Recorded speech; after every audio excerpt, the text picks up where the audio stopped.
여러분들과 나눌 이제 주제는 겟세마네 동산의 예수님의 기도에 대해서 말씀을 나눌 텐데, 저도 처음에는 굉장히 단순하게 생각을 했어요. 이거 뭐 또 뻔한 히스토리구나. 근데 특별히 이번에 이 본문을 접근하고 준비하면서 제가 너무 이제 깊은 또 은혜를 누린 것이 뭐냐 하면, 이 본문 가지고 1년을 설교를 해도 여기 담아진 의미를 다 전달을 못하겠구나. 나의 언어의 한계, 또 심성의 유한함 때문에 1년을 이 본문을 가지고 설교를 해도 이 속에 담아진 의미를 다 전달하지 못하겠구나. 그런 생각이 들어요. 여러분 지저스 크라이스트 슈퍼스타라는 뮤지컬 아시죠? 거기에 보시면 그 삽입곡 파트 중에 겟세마네 파트가 있습니다. 들어보신 분들은 아마 퍼뜩 이해가 될 거예요. 이번에 제가 그걸 좀 찾아봤습니다. 그 곡은, 뮤지컬은 제가 몇 번 들었는데, 사실 뭐 음악에 묻혀가지고 가사가 이렇게 명확하게 닿지를 않죠. 듣다 보면. 이번에 이 본문 준비를 하면서 그 뮤지컬 중에 그 겟세마네 파트가 있는데 그 가사를 한번 좀 들여다봤습니다. 조금 속상했어요, 사실은. 너무 그 예수님의 이 혹독한 고통을 육체적인 고난을 피하기 위한 정도로 번역을 했거나 또 가사를 써놨습니다. 사실 예수님의 여기서 울부짖었던 그 고통은 단순히 육체적인 고통을 뛰어넘죠. 영적인 고통이에요. 영적인 고통. 이제 그 부분에 대해서는 본문 설명을 하면서 말씀을 재차 드리겠습니다. 그리고 오래된 영화이긴 하지만 멜 깁슨이라는 유명한 배우가 본인이 감독을 하고 본인이 주연을 한 예수님의 생애를 만든 영화가 있어요. 제가 본 종교 영화 중에 가장 리얼리티를 잘 살린 영화입니다. 근데 그게 문제예요. 리얼리티를 어떤 초점으로 만들었는가 하면, 이 예수님이 채찍에 맞는 장면, 또 상책이 나는 장면을 저 아무리 영화라도 어떻게 저렇게 리얼하게 묘사를 했을까 싶을 정도로 잘 묘사를 했어요. 근데 왜 그게 문제냐? 그게 초점이었어요. 예수님의 육체적인 고난, 육체적인 상처, 이것이 너무 부각이 돼버렸습니다. 그래서 신앙인의 입장에서 본 영화에 대한 평론을 하라면 썩 그렇게 좋은 평가를 줄 수가 없는 그 역설이죠. 너무 리얼리티를 살리려다 보니까 그 십자가의 예수님의 죽음의 의미가 슬쩍 비껴가 버리고 말았습니다. 단순히 예수님이 당했던 육체적인 고통에 너무 초점이 맞추어졌었다, 이런 생각이 듭니다. 그래서 오늘은 이런저런 견해를 다 뛰어넘어서 텍스트를 따라가면서 저는 이전에 한 번도 보지 못했던 어떤 측면을 오늘 본문을 통해서 보게 됩니다. 자, 31절을 좀 한번 볼까요? 그때에 예수께서 제자들에게 이르시되 오늘 밤에 너희가 다 나를 버리리라 기록된 바 내가 목자를 치리니 양의 떼가 흩어지리라. 자, 예수님이 두 가지를 얘기하세요. 나를 칠 것이다. 그리고 너희들은 다 흩어져 버릴 것이다. 양 떼는 흩어질 것이다. 이 두 가지 예언을 해요. 이제 막 임박한 본인의 죽음을 앞두고. 그런데 놀랍게도 이것이 기록된 바라는 표현을 써요. 그러면 이미 이 예언이 어디에 있었다는 얘기죠. 기록된 바 그랬으니까 스가랴서에 이 예언이 이미 있었습니다. 스가랴 선지자를 통해서. 그러니까 예수님의 지금 이 막바지에 이른 걸음 한 발자국도 허투루 걸으시는 것이 아니라 이미 구약의 선지자들에 의해서 설명되고 예언된 대로 하나님의 계획과 경륜을 따라 뚜벅 죽음을 맞서서 앞으로 나아가고 있다는 뜻입니다. 그런 장엄한 하나님의 큰 구원의 계획을 염두에 두고 오늘 이 글을 좀 조명해 볼 필요가 있습니다. 32절. 그러나 내가 살아난 후에 이제 고난을 받고 십자가에 죽으시고 사흘 만에 부활할 것을 여기서 암시하고 있죠. 너희보다 먼저 갈릴리로 가리라. 여기 먼저 갈릴리로 가리라라는 말 속에는 어떤 암시가 확약돼 있을까요? 여러분 생각에는. 다시 말해서 제자들이 흩어질 것이고 예수님 때문에 실족해서 다 도망갈 거예요.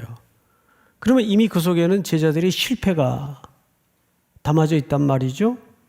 그런데도 불구하고 주님이 부활하신 후에 먼저 갈릴리로 가리라라는 말 속에는 자기의 행선지를 밝히는 의미를 뛰어넘어서 거기서 제자들과 재회하고 다시 만날 것을 약속하고 있는 거예요.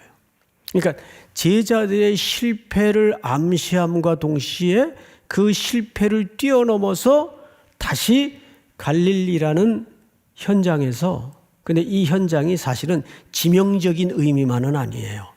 가난하고 우울하고 슬픔과 재앙이 가득했던 땅에서 그 사역의 현장에서 내가 너희들을 만날 것이다. 그것이 먼저 갈릴리로 가리라라는 말 속에 담아져 있는 암시예요. 자, 또 볼까요? 이때 33절 한번 같이 읽읍시다. 시작. 베드로가 대답하여 이르되 모두 주를 버릴지라도 나는 결코 버리지 않겠나이다. 이게 이제 인간의 속성이 여기 살포시 드러나는데, 아니 베드로가 자기만 저는 주님 절대 안 떠납니다. 이러면 될 거 아니에요? 근데 이 양반이 뭐라 그러냐면 모두 주를 버릴지라도 그 동료들에게 의문의 일패를 남기는 거예요. 얘들이 뭐라 그랬어 지금? 옆에 멀쩡히 서 있다가 다 버릴 수 있는 가능성 있는 인간들로 자리매김이 됐어요. 이게 인간의 끊임없는 우월성과 비교의식과 사실 컴플렉스 때문에 이런 표현이 나오는 거예요. 얘들은 다 주를 버릴지라도, 그러면 얘들은 뭐가 되는 거예요? 가만히 서 있다가 천하의 못된 놈들이 돼버리고 말았어요. 베드로 때문에. 자, 그 다음에 보십시다.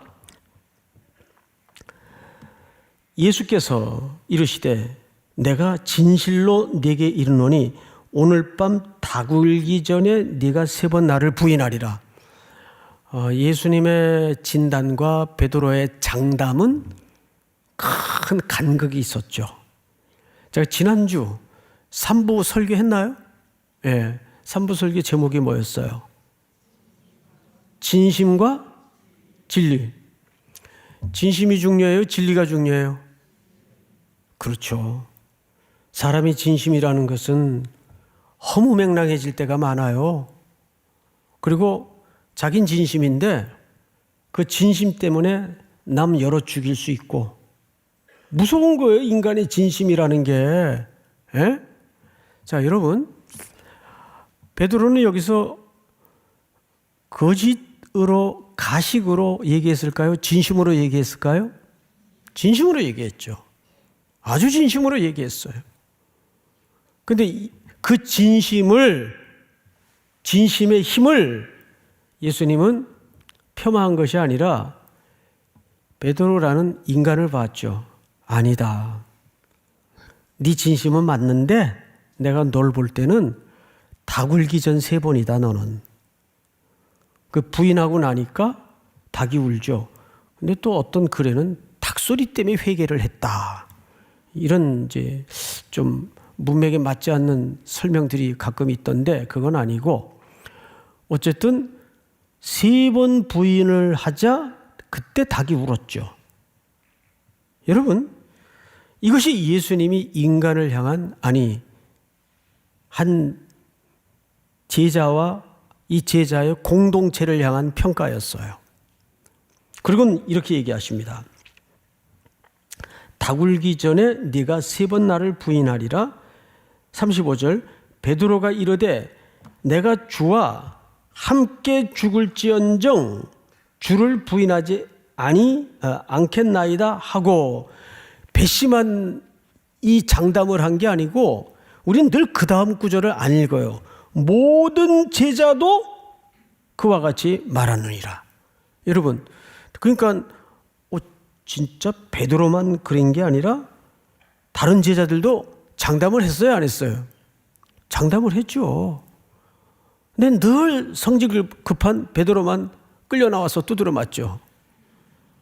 근데 성경을 보면 제자들도 열받아가지고 우리도 그렇게 할 수 있습니다 라고 장담을 한 거죠.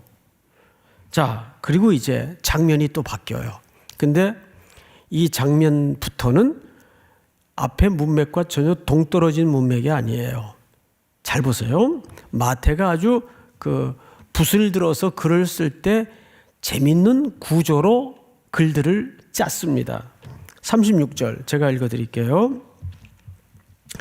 이에 예수께서 제자들과 함께, 이 함께라는 단어가 어디서 방금 봤는데 누가 했던 표현이었어요? 바로 제자들이 했던 표현이었어요. 앞서서 35절을 보시면 내가 주와 함께 죽을지언정, 누가 얘기해요? 베드로가. 그리고 베드로를 포함해서 제자들도, 나머지 제자들도 똑같은 고백을 했단 말이에요. 근데 마태가 그 이야기를 슬그머니 받아서 36절에 이에 예수께서 제자들과 함께 어디로 갔어요? 겟세마네. 자, 여러분, 이 겟세마네라는 말은 감람산에 있는 동산인데, 감람산은 말 그대로 감람나무가 많은 산이겠죠? 그래서 그곳에는 늘 그 감람나무에서 나오는 올리브 기름을 짜는 기름틀이 있었어요. 기름틀. 그래서 그것을 또 보관하는 동굴이 그 안에 있곤 했습니다. 그래서 이 겟세마네라는 말은 정확한 의미가 뭐냐면 기름을 짜다 그 말이에요. 그런데 이 놀라운 상징성이 신비스러워요. 왜냐하면 그 기름을 짜는 의미를 담은 이름을 가진 동산에서 예수님은 이날 자기의 전 존재를 비틀려 짜서 땀방울이 무엇처럼? 핏방울처럼 흘렀어요. 인류의 구속과 대속의 죽음을 위해서 예수님은 이 기름틀이라는 의미를 담은 겟세마네 동산에서 자기 전 존재를 비틀어 짜서 혹독한 고통을 가지고 하늘 아버지께 구했던 동산입니다. 자, 성경을 다시 보십시다. 36절, 이에 예수께서 제자들과 함께 겟세마네라 하는 곳에 이르러 제자들에게 이르시되 내가 저기 가서 기도할 동안에 너희는 여기 앉아 있으라. 여러분, 앉아 있으라는 표현은 그냥 누워 자라는 얘기입니까? 말 그대로 좀 깨어 있으라는 얘기입니까? 깨어 있으라는 얘기죠. 예. 그런데 다음 어떻게 됐는가? 37절, 베드로와 세베대의 두 아들, 세베대의 두 아들은 요한과 야고보를 얘기합니다. 그러니까 베드로, 요한과 야고보, 이 특정 세 인물을 데리고, 이 세 제자는 아시는 것처럼 12제자 중에서도 이너서클이죠. 핵심 그룹이에요. 자, 그런데 베드로와 세베대의 두 아들을 데리고 가실새 어떻게 하고? 고민하고 슬퍼하사. 그 다음에 또 38절을 보시면 이에 말씀하시되 내 마음이 매우 고민하여 죽게 되었으니. 자, 앞을 잠깐 보십시다. 우리 보통 누군가 이렇게 이제 사회생활을 할 때 어떤 사람이 평소 하지 않던 말이나 하지 않던 행동을 취하면 뭐라고 표현을 하죠? 너 낯설다. 이렇게 표현을 해요. 바로 그 장면이 지금 예수님에 의해서 비춰진 겁니다.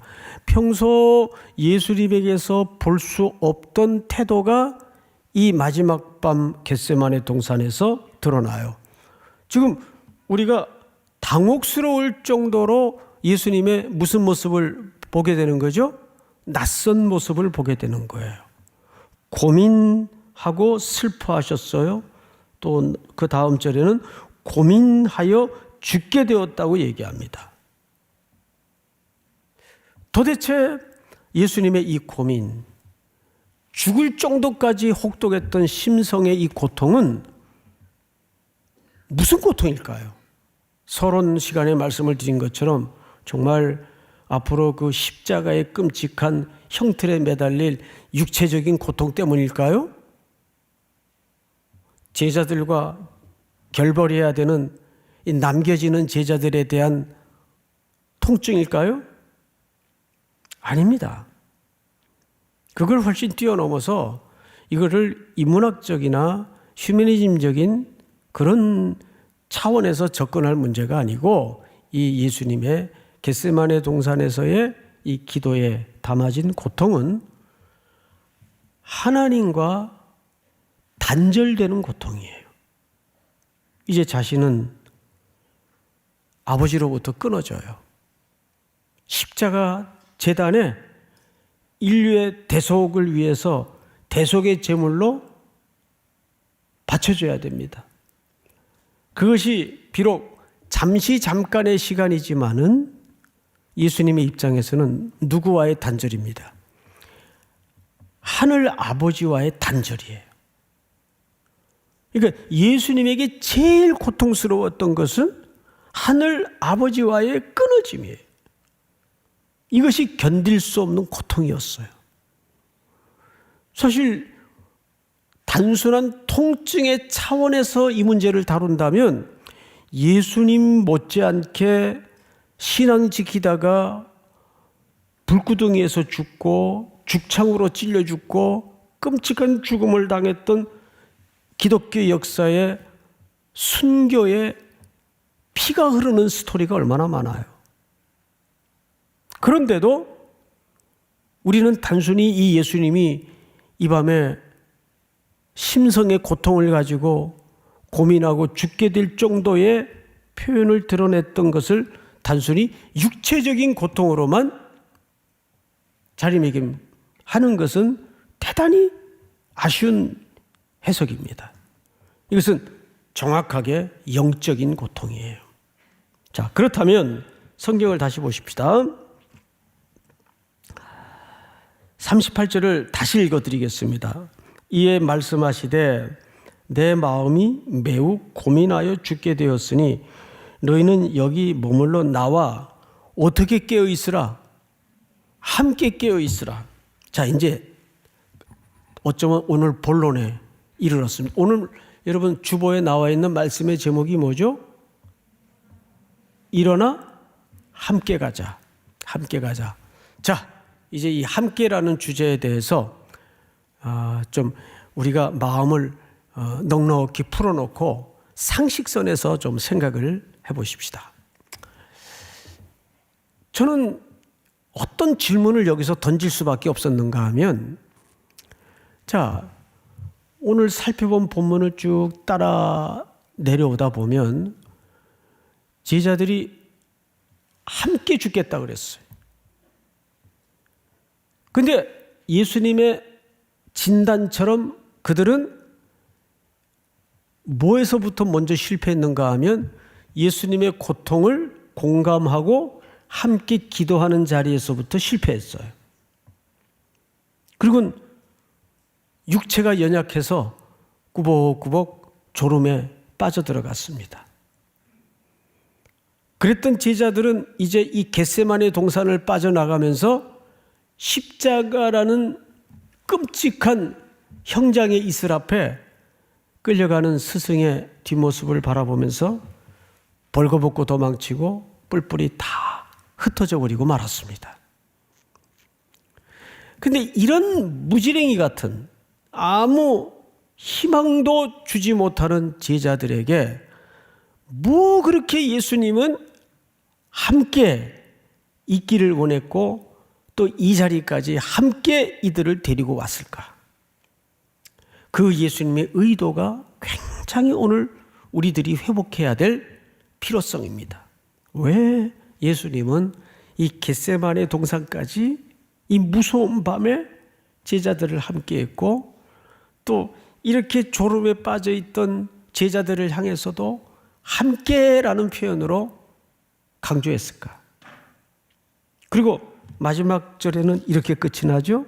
46절을 보시면 우리 다 같이 한번 읽어볼까요? 시작.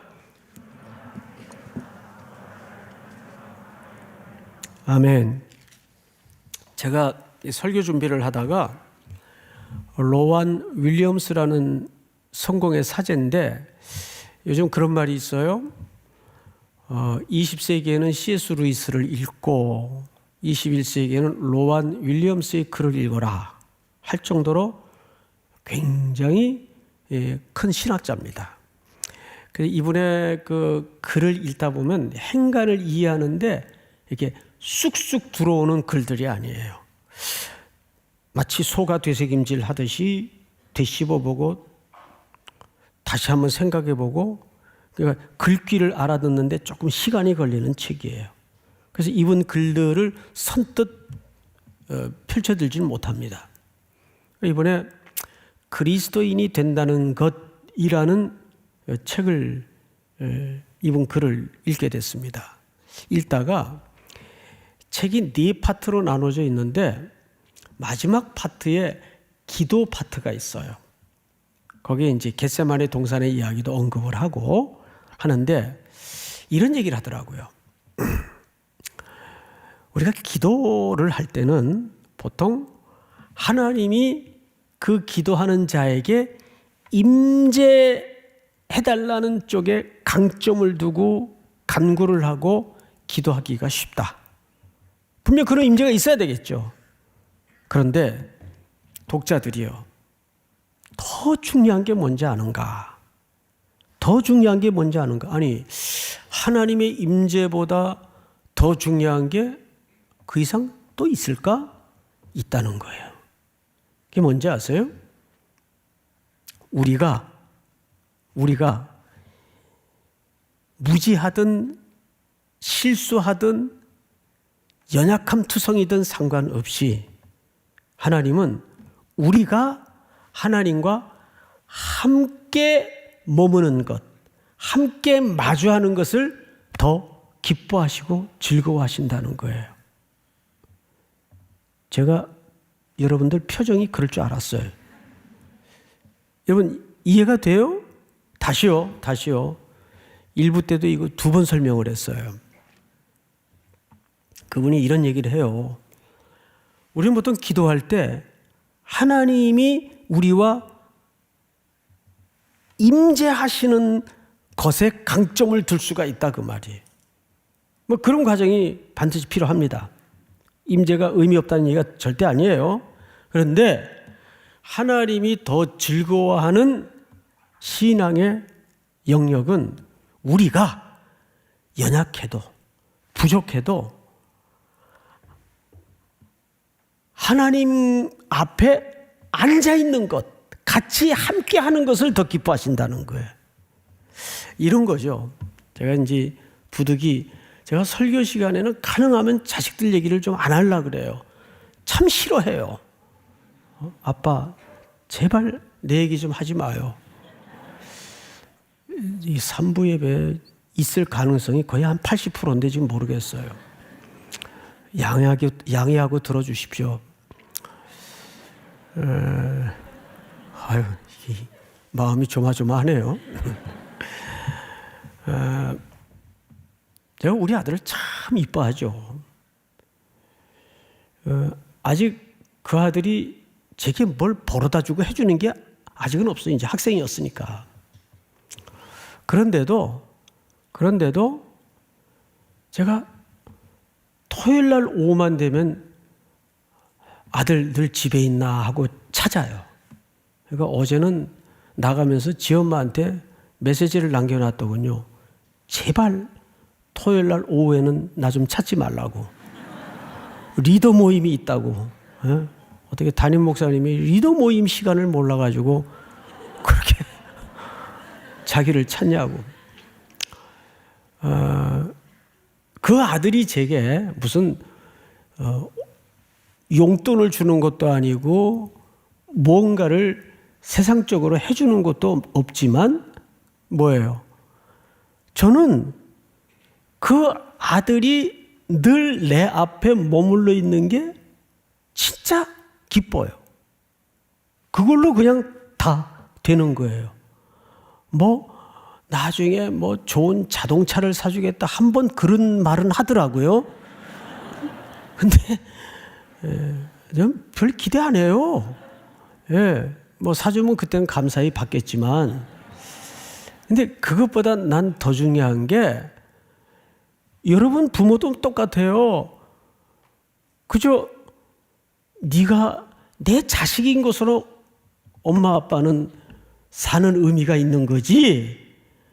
꼭 아니 어느 부모가 자식을 덜커덕 낳는데 요 첫째는 내 노후자금 대비용이고 둘째 놈은 의사 만들어서 내 늙으면 건강관리 좀 시켜야 되겠고, 아니 어느 부모가 자식들을 낳는데 그 자식들을 기능적으로 이해를 접근을 할까요? 그런 부모는 없어요.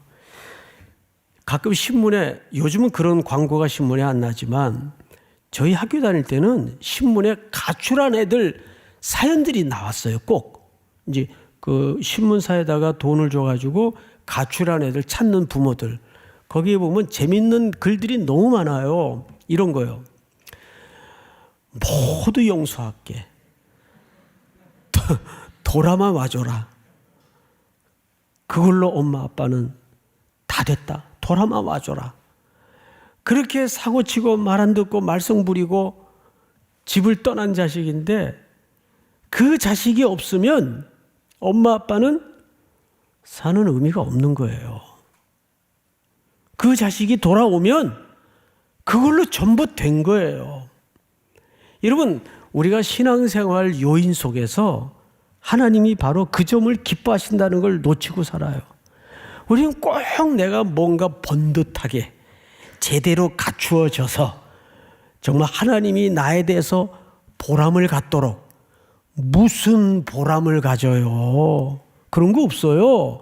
하나님은 보람보다도 여러분들 어떤 상태, 어떤 경우에 있을지라도 그 존재로 하나님은 그저 내 앞에 네가 있는 걸로 나는 너무 기쁘다. 그런 거. 이게 여기서 말하는 함께에 담아진 의미란 말이에요. 그래서 여러분들이 뭐부터 해야 되는지 아세요? 지금 하나님이 나라는 존재에 대해서 그런 마음을 제일 기뻐하신다는 걸 좀 알고 뻔뻔해지고 누릴 줄 알아야 돼요. 그게 진짜 신앙생활의 시작이란 말이에요. 근데 어쩌다가 우리는 신앙생활을 거꾸로 배웠어요. 뭘 해드려야 되고, 어느 부모가 그런 부모가 있어요. 누가복음 15장에 둘째가 아버지 멀쩡히 살아있는데 유산 챙겨가지고 나가서 다 기생들과 팔아먹고 탕진하고 생거지꼴로 되어서 돌아왔는데 그걸로 끝난 거예요. 그냥 아버지는 그걸로 끝난 정도가 아니죠. 온 동리 사람들을 불러다가 좋은 신을 신기고 좋은 옷을 입히고, 그냥 송아지입니까? 살진 송아지를 잡아서 잔치를 하잖아요. 예? 그게 아버지의 기쁨이란 말이에요. 지금 예수님은 인류의 대속을 위해서 겟세마네 동산 한복판에서 너무도 고독하고 너무도 무서운 밤을 너무도 외롭게 온전한 인간으로서 지금 감내하고 있는데 예수님이 제자들에게 뭐 대단한 거 지금 요구한 거 아니잖아요. 얘들아, 나랑 요 시간만 함께 좀 깨어있자. 나 너무 두렵다. 그것은 하나님과의 끊어지는 고통. 그걸 원하는 거예요. 나하고 좀 함께 있자. 함께.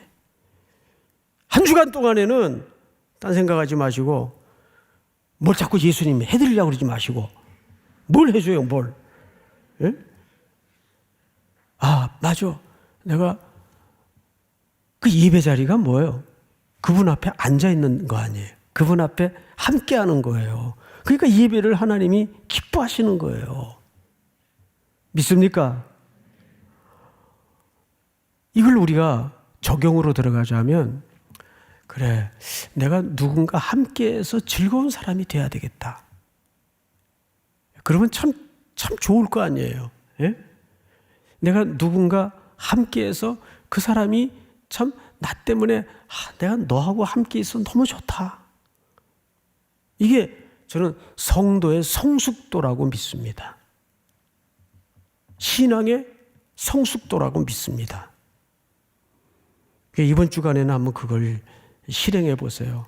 첫째는, 그래, 내가 하나님을 향하여 뭔가 자꾸 껌 팔아가지고 이렇게 앵벌이처럼 해다 바치고 이런 신앙의 사고를 좀 걷어내고, 그래, 나같이 연약해도 내놓을 게 없는 자식이라도 아버지가 늘 자기 앞에 앉아 있는 걸로 나를 기뻐하시고 나를 정말 즐거워하시는구나.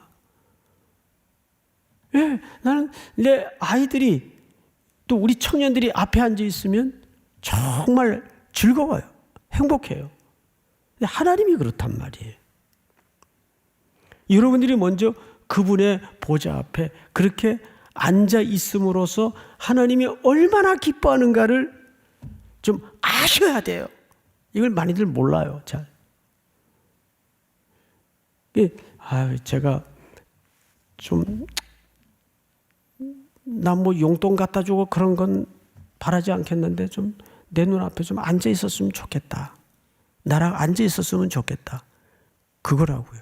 그래서 이 무서운 밤에 어둠이 충만했던 칠흑 같은 밤에 겟세마네 동산에서 예수님은 그 제자들을 데리고 들어가서 나 기도할 동안에 너희들 여기 좀 함께 앉아 있어라.